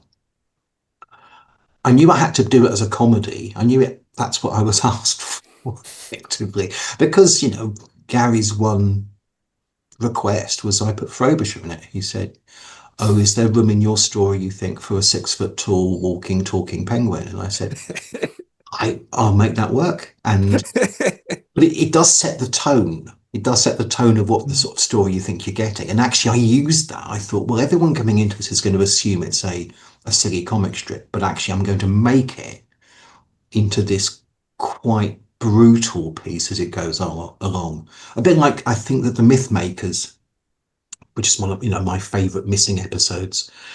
Those are the ones I'd like back. Did, and now I feel that if it were a book, I would want to work out how to do that better. I think actually it's too bleak, Holy Terror, but I also don't want to. It's like when I told people that I made Jubilee a bit less bleak. I think people have assumed I've now made it a lot safer. I don't think it is. I think it's actually a bit nastier. But I think it it's is. quite It's strange because if I feel like you've taken out some of the the violence isn't in there so much, but in a way it feels. I don't know whether it's just because of the time we're in as well. It feels darker. It does feel. Yeah, I think that some of the gags, for example, I was much happier with the gag. I think it's a funnier gag that the Dalek tells Pharaoh to kill the soldier. Well, I haven't actually named in the book. I couldn't find a way of naming him, so I just made that into a point. I just thought, I don't know when to actually start saying his name is this. So I just thought, well, let's just keep him nameless. And of course, in the audio, it's all knives. I don't like knives. It's just a bit too, but I've got squeamish about knives. And I thought it'd be much funnier if he's just trying to throttle him. But he's just too nervous to press very hard. And he just says to the guard, could you just help me out by just not breathing? He says, I'm sorry, I can't really do that, sir. And I thought that was much funnier and much bleaker. And then, of course, the Dalek says, well, kill you instead. And I thought that was nastier in a funny way. There were lots of bits where I did go through both the Jubilee and with Chimes very worried. Chimes, there's a bit in particular involving some knitting needles where I really thought, I think they're going to want this cut. And I was careful. And I think Steve Cole was concerned. And we did get away with it. There was nothing taken out. So Jubilee has its own moments of, gnarliness. But it's, I think Holy Terror would be, I'd have to really think how to do that. I don't think it's going to happen. I'm saying all this. I have no reason to believe. To be honest, I think if there are any further novelizations of audios, it's only fair if there are some which aren't by me. I think that would be nice. But I suppose, yeah. As egocentric as I am, I do think that there are some really, really brilliant Big Finish audios. Oh yeah, completely. And my favourite ones are not by me, and I think it's great to have some of those. But but we shall see. Yeah, well, thank you so much, Rob. Honestly, I really appreciate that. That's so lovely. Well, I suppose we'll take a moment now, and Rob and I will recalibrate, and we'll head on over to our audience section, which is what we call the Space Time Telegraph. I'm going to head on over to. I'll go to the Hellscape first, which is what I like to refer to as Twitter or X.com. It's and I am still there, but I don't feel good. Yeah, I know. I'm the same, but the trouble is, it's the only platform people use. It's really awful. That's the problem. But I also find that I'm just anxious there, and I'm angry. And I know. Yeah. I went through a whole phase. This was back in 2020 when I would realise that I'd be up to about 4 a.m. just arguing with Trump supporters. And I was like, why? Yeah. Why am I doing that? I felt on that. And there was this awful thing one day when I just eventually, I'd sent someone. I was quite rude to a Trump supporter. In the morning, I felt really bad about it, and I wrote to him and said, "I'm really sorry because we don't have to agree on this, but it's not my place to say it, and it doesn't help."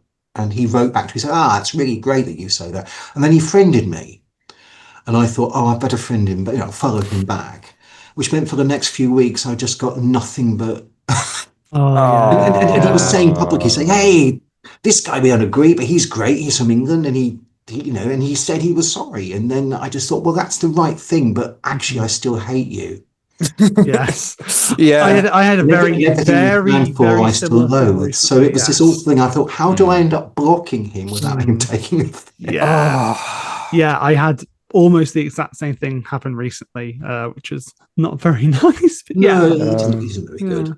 Okay, right. So I'm going to head over to Twitter now and get some of the comments. We've got some from our listeners here. Okay. So First one comes from friend of the show, vacuum of comments, Ben. He says, bit of a broad question to you, Rob, but please tell us more about your plays. You've spoken a little bit about it here, how you got into it, how you find it.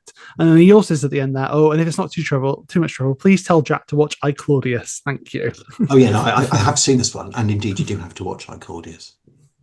It is the best thing ever. It really is. It's been on my list for so long. It's been, I think that's a friend of ours, and I tortured Ben by making him watch various series and be like, "Oh, you should watch this." It's the difficulty. It's also not the way. I mean, I will quickly say this and then I'll answer Doctor Who stuff. It's because they were making it as it was going out that the first 2 or 3 episodes aren't maybe as confident as it becomes. They are still very good, but it's that difficult thing when you tell people you've got to watch High Claudius, because you have to watch the whole thing. It's a 12, 13 episodes, but it becomes extraordinary. It's always very good, but it's not necessarily the most extraordinarily exciting first episode. So you have to get through that. But by the time you reach John Hurt being Caligula, or let alone Patrick Stewart being Sejanus and all that, I mean, it's so good. Anyway, so what was the question about my plays? Yes, about your plays. Yes. I was at school with David Walliams. I'm just saying that we used to do school plays together, and I had a terrible stammer. I mean, it's still there now, but I found ways to hide it so you can't hear it so much. But the only time I didn't stammer, I gabbled, but the only time I didn't stammer was going when I was on stage. So I just became very happy wanting to perform. And that was great. And I tried doing things like National Youth Theatre, and I auditioned, for things. And I married an actor, because Janie's an actor. But my problem is I was crap. I was really bad. And they said to me at that audition, they said, well, the problem is you can't do your L's and your R's, and you speak too fast, and you've got a stammer, and you're not that good. And I was sort of reluctant to believe them. I went to Exeter University, and Nick Pegg, who, of course, then began working for Big Finish, he was in his 4th year. I was in my 1st year. And he cast me in Hamlet for the Northcote Theatre in their they would take a couple of weeks and let the students do shows there, which was very good. And I was a dreadful Horatio in Hamlet.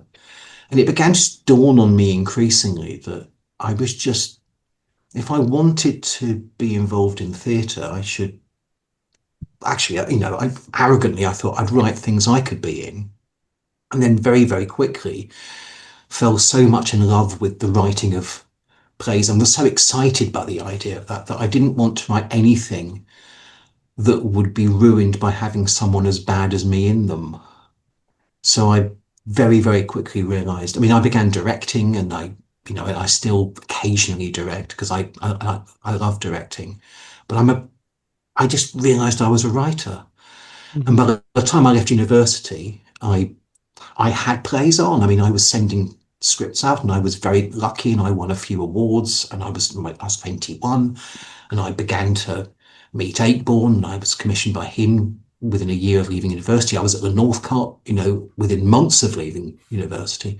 So I just fell into theatre and found out that I was a writer that way by being a very, very, very bad actor. And still having a terrible stammer, so I had an awful stammer in my 20s, but I could hide by being a writer. I could just write things. I was a very nervous, unconfident, shy person who would hide away from people, but I could write quite bold scripts. So that's why. If there's any consolation, I was a pretty crap Polonius in Exeter College, Hamlet production there. So okay, yeah. Well, I'd argue it's a hard part. They're both hard parts actually. Yes. It's very annoying, but Polonius, you are meant to be boring. I've just seen a Hamlet at the National, and they've got a very good Polonius, and that was very, very funny. But he also brings out a guitar and sings. You think, I'm not sure Polonius ought to be this entertaining. I mean, he's an odd character to get right when everybody's meant to be bored stiff by him. So. Yeah, I think it's quite tough as well. And it's supposed to be an older gentleman, and I was a 16-year-old playing that role. So yeah, that is also very, very tricky. I mean, you're really up against it when you're having to.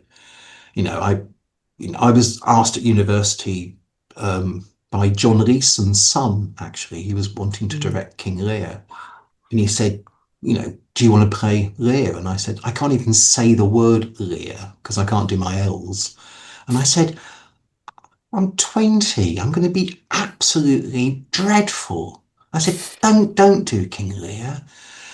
Do something that isn't going to get us laughed off the stage, because I don't think that we ought to do King Lear at the age we are. I just think that maybe it's a play that we'll realise what it's really about as we grow older.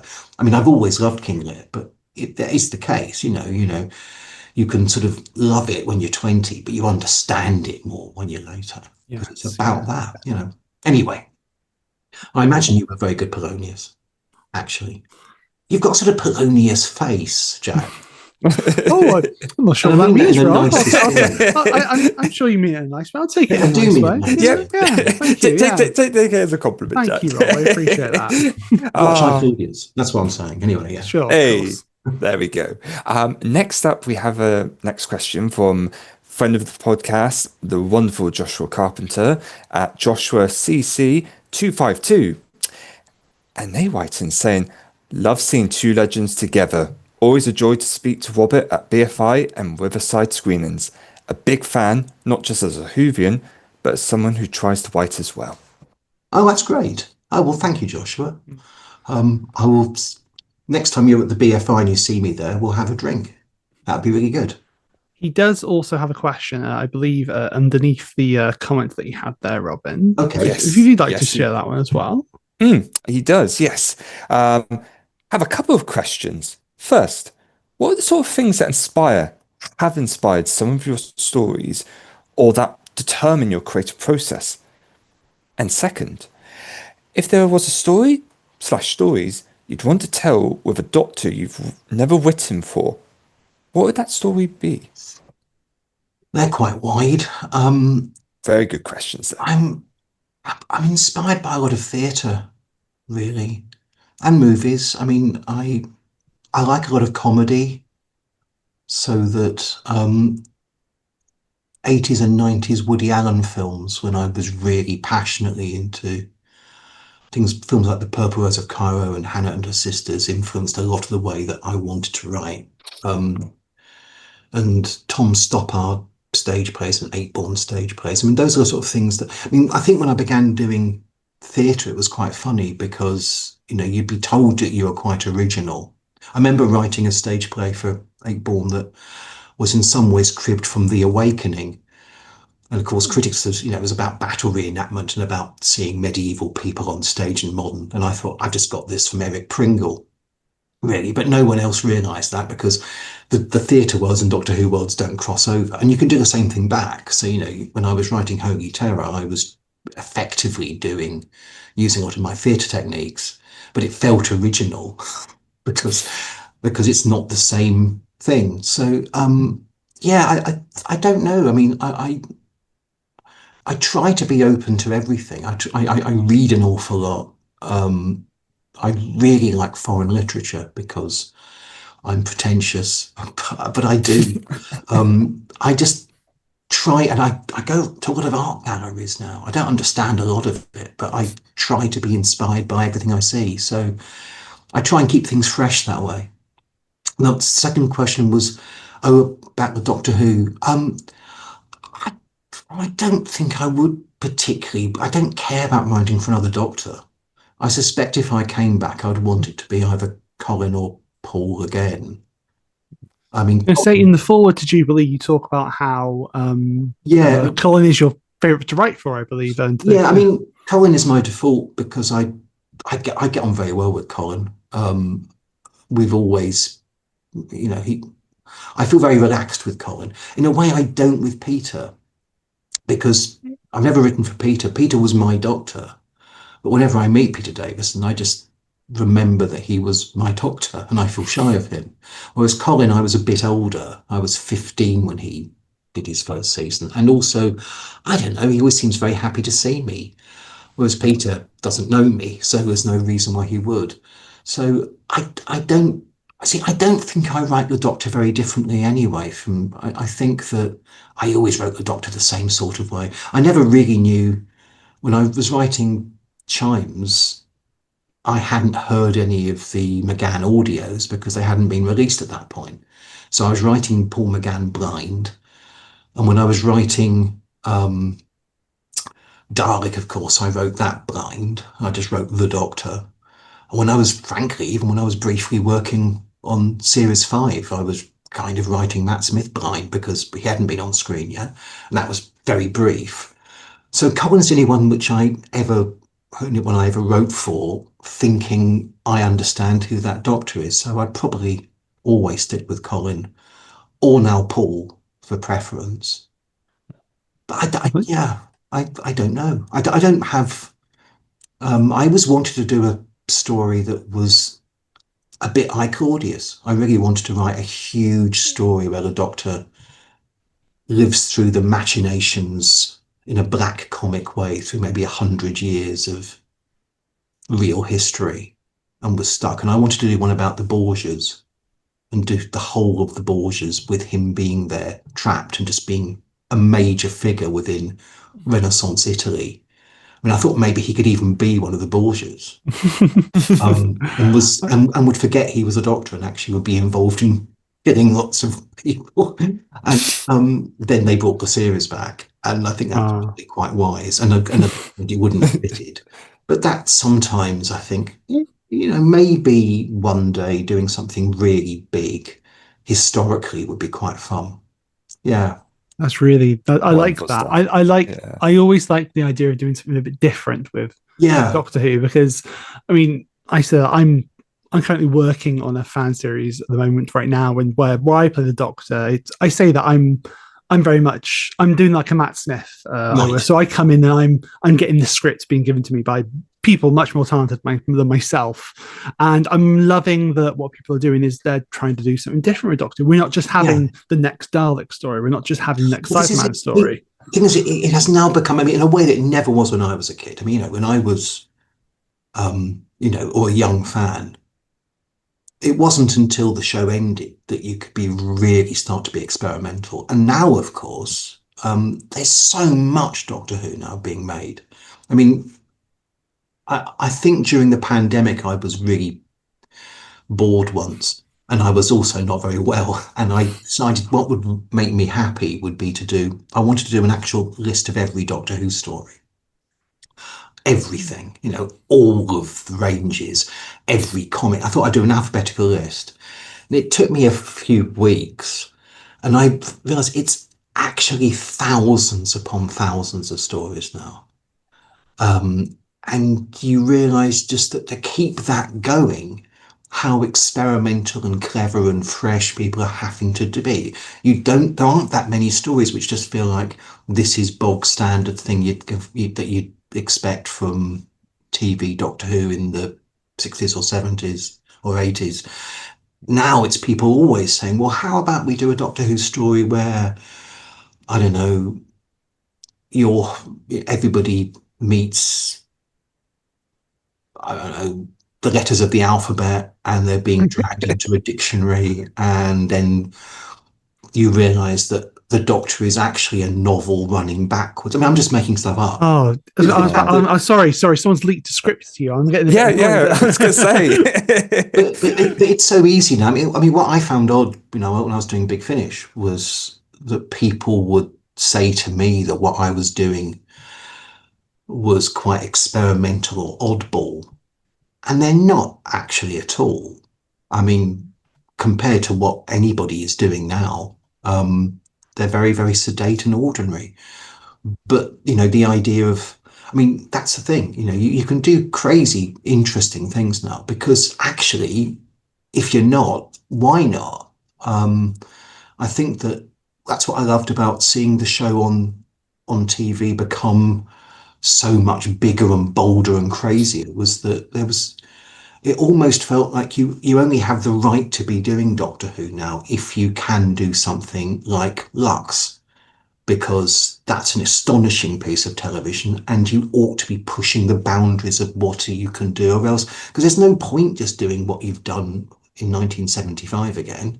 You ought to be finding new ways of doing this. So yeah, I'm not sure what my point is, except that I think actually that we've reached a point where everybody is creatively so bold. And I think fans are too. That's what I love about, again, when I was a young fan, you'd go to conventions and no one wrote fan fiction and no one dressed up. Cosplay was seen as something, I think we were also nervous that people would think that we were nerds, which of course we were.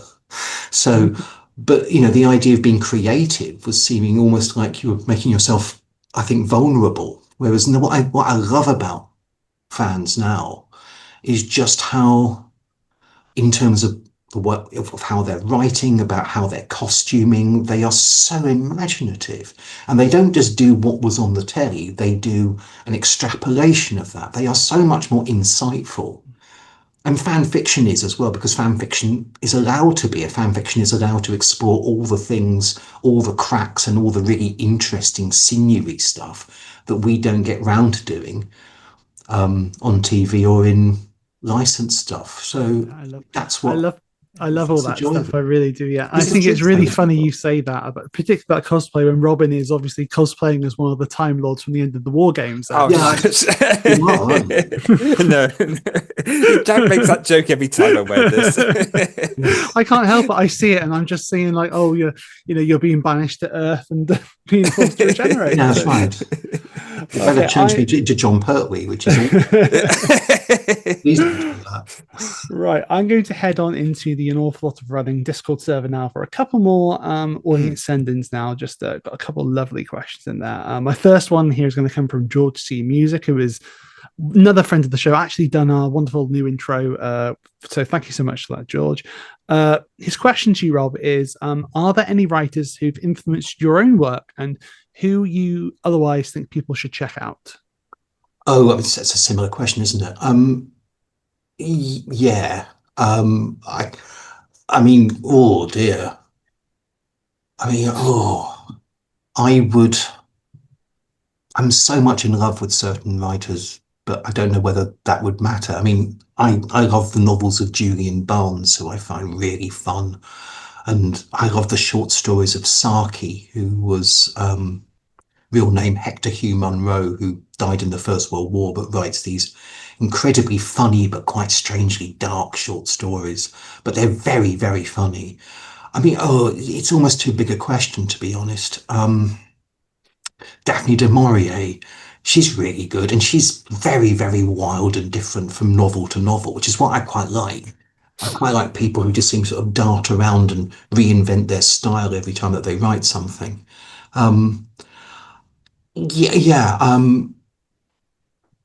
Just so much, to be honest. I mean, I have a passion for short stories, so I'm really into interesting, weird collections of short stories by so many writers that I can't even think the names properly, but just because I don't know where to start. But every year you'll find so many really exciting people who are on the lists for example, World Fantasy Awards and whatever, and they're usually astonishing, and they're just mind blowing, and they're the sort of quirky stuff that I like to try and do. So yeah, I'll leave it there because Lovely, Brill. Thank you. Well, I think we've got time for one last audience question here.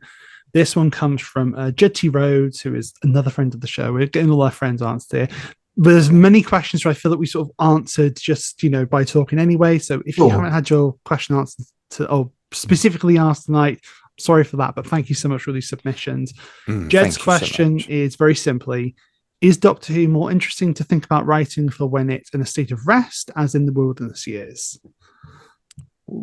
Yeah, probably. I think Paul Cornell has spoken very movingly, actually, about how valuable the wilderness years were to all of us, in the way that the show became ours, and we could break it down and build it up and celebrate it and analyze it without any feeling that it wasn't owned by us. I think that, I mean, Doctor Who is always ours, but there's always a sense. I mean, it was that very, very weird thing that happened. I feel that when the show came back, and of course I was a little part of that. I was just, a freelance writer on it, but the way in which suddenly it felt like, well, this was now the BBC Wales show, and that sort of set the agenda of tone for what Doctor Who was going to be. Whereas before, it had got so wonderfully wayward. And it was just kind of joyous. I'm not saying that that's what you'd want. I'm not saying that therefore the wilderness years are better. I mean, I think actually what's been astonishing, I think the last 20 years, I think people haven't said it enough actually, that what an amazing success story New Doctor Who has been. And I'm so proud to have been a little part of it, but especially now that people are analysing whether or not it's going on and what's happening next. And that isn't to do with the quality of the show, it's to do with the nature of what TV currently is. I really do feel that's the case. If 2025 or like 2015 would still be where we are, where we were. I just think though that the idea that if someone had said to me in 2004, oh, this is going to reach its 20th anniversary with New Doctor Who being made, I wouldn't have believed it, but I would also have just been so extraordinarily proud at the time that this show that that we all assumed was dead could go for another. It was like lightning striking again. How amazing is that? And it's the most extraordinary achievement from Russell, Stephen and Chris that they kept this going and going and going. And it felt so inventive and felt so new. And I think that it was constantly doing things which felt so brave. I mean, it never, whether or not you like all of it, it isn't stale. I mean, nothing about Shooty Gatwa or anything about, the stuff Stephen was doing or things like, Flux is, I don't know that I like all the Flux, but I think it's the most astonishing, risky thing to do. And it's really bold. And I think that, as I said, I think earlier, Doctor Who's job is to be bold. And I think that the wilderness years being, another set of freedom of writing without anyone else doing it, is going to be great fun for everybody, just because you'll be free of any sort of sense of anybody else holding the puppet strings. But actually, I think that in a funny way, ever since 89, when it first sort of stopped, it's been a time of extraordinary freedom. And I think that that's borne out by just the amount, as I said earlier on, of stories which are written within the time that the new series has gone on. I mean, it's just a massive creative powerhouse now for everybody, whether or not you're part of the official show or not. Wonderful. Oh, well, that's our last question from our audience there. So that ends the Space-Time Telegraph. So I'm going to head on over to our very last feature, which is what we like to call the Cannon Buster. The what, sorry? The Cannon Buster. The Cannon Buster, okay. Yes. Okay, so Rob, this is usually where I share a weird factoid, something from an obscure Doctor Who story somewhere, which is usually something quite strange, something which I'm one of those people that believes that Doctor Who is post-canon, or at least should be, in a way that things should be canon and just and just be accepted and just is what it is, really. Sure. I'm talking about things like there's a story where it's revealed that it's not actually Romana that's in Destiny of the Daleks; it's the TARDIS in a Romana form. No, I know. I think I read this. Was it a short story? Yes. Oh, there's some mad ones there. There are some crazy wonderful ones. There's another one where it's revealed that the TARDIS and Chameleon had a child. roaming around, which is very, very strange. I kind of wish I'd written that one. Yeah. I usually bring one myself here, so I'm going to put you on the spot, Rob. Okay. Is there a strange, weird Doctor Who factoid from some obscure thing, some piece of canon just sticks out to you as being particularly weird? Maybe something from one of your DVD menus that you've watched so enticingly, yeah. Oh, I mean, yes, there is, but I'm trying to think of them. It's very tough. I usually sit there and I type a random word into the Doctor Who wiki, and usually there's so many strange things. There's you believe it. Usually we don't put our guests on the spot like this, but you've been so amazing. The thing is, I mean, it feels so petty, actually. But I'm trying to think of something better. The first Doctor Who story that I was able to keep on VHS was the first story of season 20, because for Christmas that year I was bought 4 video cassettes. The year before I'd only had to use the family one, so I had to keep on wiping the tape every 7 episodes of tape, and you have to wipe again. So I got to keep Arc of Infinity. So I watched that about 1,000 times and never liked it, but I still watched it all the time. And I got increasingly bothered, which still bothers me an awful lot, actually, about Damon, who played by Neil Dalglish, who pops up for the first 3 episodes or so. I think he vanishes, he just stops. But he's the Doctor's friend, a man we've never heard of before or again since. And I couldn't see why he was the Doctor's friend. And so I remember when I was 12, 13, trying to find I kept on sort of wanting to believe that he was in the background on these adventures. Not only the one set on Gallifrey, but anywhere else. I just get on thinking, well, that's probably another incarnation of Damon. And so I like to pretend that Damon is actually in every season of Doctor Who in some form. Now, that's fairly stupid. I don't know why I'm telling you that in particular, but that was something I have sometimes got fixated on. I do think that it is so funny to be able to take something relatively minor from a very, very small Doctor Who story and still sort of say, I want that to become the most important thing in Doctor Who. So I'm going to say Damon from Arc of Infinity. But I'm sure I can think of something better. But that's all right. No, that's really that's sweet. Great. That is. I think because I was so obsessed by that story and I was so just puzzled by it. I thought, who the bloody hell's Damon? And then, of course, I'd look in my program guide and there's a Damon in the Underwater Menace. Well, I was thinking maybe it's the same Damon, but then you see the Underwater Menace. Of course, that wasn't novelised at the time, and then you realise that Damon in Underwater Menace is trying to turn Polly into a fish. You think, why is Damon doing that? I mean, Damon's meant to be the Doctor's very, very bland friend on Gallifrey. He's very bland, Damon. Yes, no character at all. Why's Doctor his friend? I can't imagine Tom Baker being the friend of Damon. Tom Baker would take the piss out of Damon. Oh, yeah.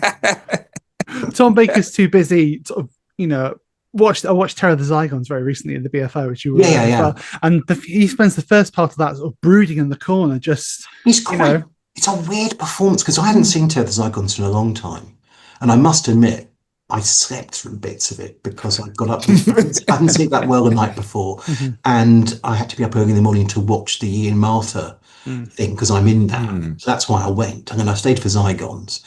And I got very, very drowsy because it was really comfortable. And I was getting a bit dozy because I'm old.